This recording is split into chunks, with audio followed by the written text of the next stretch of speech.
नमस्कार,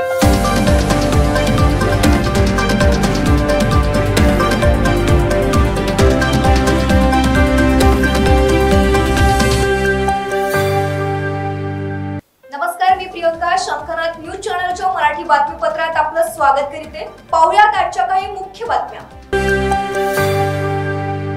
भारतीय राज्यघटनेवर आधारित चित्रपट 26 नोव्हेंबर नागपुरात चित्रित केला जात आहे. या चित्रपटाची संपूर्ण शूटिंग नागपूर आणि आजूबाजूच्या लहान गावांमध्ये केली जात आहे. बुटीबोरी मोहगाव जवळील गायकवाड पाटील कॉलेजमध्ये देखील या चित्रपटाचे काही भाग शूट केले जात आहेत.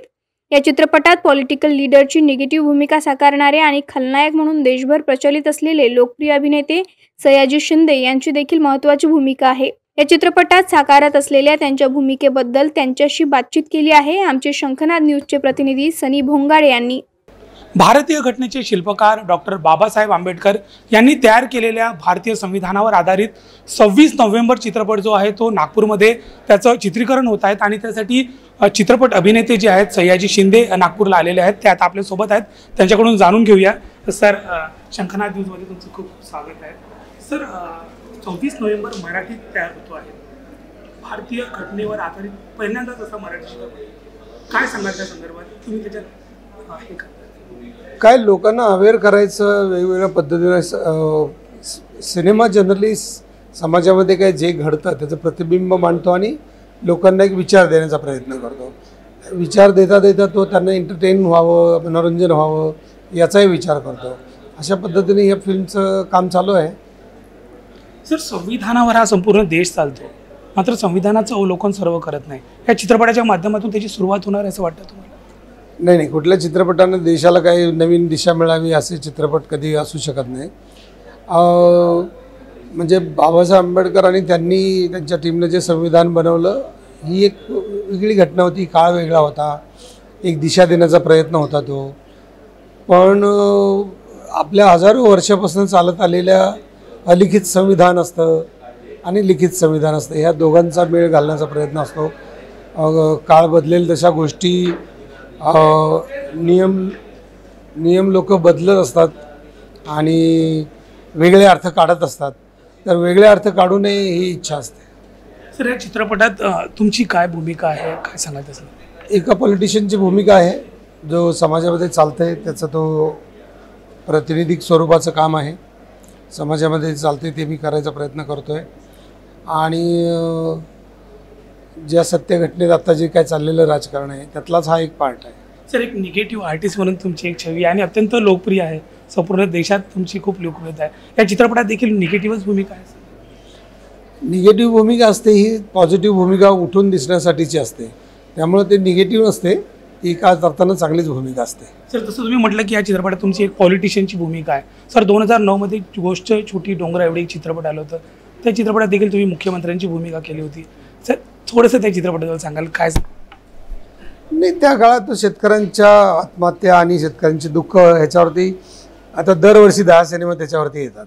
म्हणून काही शेतकऱ्यांच्या आत्महत्या बदलल्यात का, त्यांचं दुःख कमी झालं आहे किंवा तसं काही नसतं. हे घडत असतात सिनेमे, करायचे असतात, बघणारे लोक असतात. बेसिकली ते एंटरटेनमेंट आहे. सर, तुम्ही नागपूरमध्ये आले आहात, नागपूरबद्दल काय सांगाल? मागे 2-3 दिवसांपासून तुम्ही आहात, कसं वाटलं तुम्हाला? नागपूरमध्ये आले, उष्णता खूप वाढली, इकडचं ड्रायनेस मला खूप प्रकर्षानं जाणवतो आहे. आता इथून पुढे कसे दिवस लोक काढणार असा मला प्रश्न पडतो आहे. स्पेशली ज्यांच्याकडे काही सोयी नाही, हवा पाण्याच्या, फॅनच्या, AC च्या, गाडीच्या, ते पशुपक्षी प्राणी आणि हे माणसं कसे दिवस काढणार असा मला प्रश्न पडतो आहे. आता नागपूरमध्ये चित्रपट तयार होतो आहे, नागपूर आणि विदर्भाच्या दर्शकांना काय अपील आहे शेवटची? मी एवढंच सांगेन की जन्माला आलं तर तुमच्या वया इतकी झाडं लावा, ती वाढवा, आणि तरच तुम्ही जगण्यासाठी आपण लायक आहोत. कारण आपल्याला ऑक्सिजन आणि अन्न फक्त हे झाड देत असतं आणि इतकी उष्णता सगळी वाढते याचं कारण मुख्य म्हणजे झाडं कमी आहेत. तर बाकी सगळंच मनाचे खेळ आहेत, पण झाडं तेवढी खरी गोष्ट आहे. सर, चित्रपट 26 नोव्हेंबर नाव आहे, तर 26 नोव्हेंबरपर्यंत रिलीज होण्याचा काही हे आहे मला? नाही, ते निर्माते आणि दिग्दर्शक म्हणून ठरवतील. त्यांचं काय प्लॅनिंग आहे ते मला नक्की माहिती नाही. तर आपण बघितलं की लोकप्रिय अभिनेते जे आहेत सयाजी शिंदे आपल्यासोबत होते. नागपूरमध्ये ते आले आहेत. चित्रपटाचे चित्रीकरण सुरू आहे आणि हा चित्रपट जो आहे तो 26 नोव्हेंबरपर्यंत रिलीज करण्याचा निर्मात्यांचा जो आहे तो उपक्रम आहे. तर आपण बघूया आणि नागपूरकरांनी देखील या चित्रपटाला साथ द्यावी अशा प्रकारची प्रतिक्रिया त्यांनी दिली आहे. कॅमेरा पर्सन प्रवीण दुपारेसह सनी भोंगाडे, शंखनाद न्यूज, नागपूर. क्या हुआ बहू? माँ, पाइल्स की बहुत तकलीफ हो रही है. तो तुम गुदरोग सर्जन के पास क्यों नहीं गई? देखो, जैसे हार्ट के लिए हार्ट स्पेशलिस्ट, ब्रेन के लिए ब्रेन स्पेशलिस्ट, तो पाइल्स के लिए पाइल स्पेशलिस्ट क्यों नहीं? स्त्री हो या पुरुष, टॉयलेट में तकलीफ केवल पाइल्स ही नहीं और भी कई प्रकार के गुदरोग तथा कैंसर भी हो सकता है. इसीलिए इसकी प्रत्यक्ष जांच जरूरी है. ठीक है माँ, पर जांच के लिए हम जाएंगे कहाँ?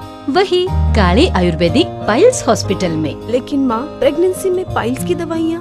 प्रेगनेंसी में आयुर्वेदिक दवाइयाँ सुरक्षित होती है. जनहित में जारी काले आयुर्वेदिक पाइल्स हॉस्पिटल, औषधि चिकित्सा तथा सर्जरी ट्रीटमेंट उपलब्ध. हमारा पता उमरेड रोड, दिघौरी बस स्टॉप के पास, नागपुर. अधिक जानकारी के लिए वेबसाइट पर जाएं kalepileshhospital.com.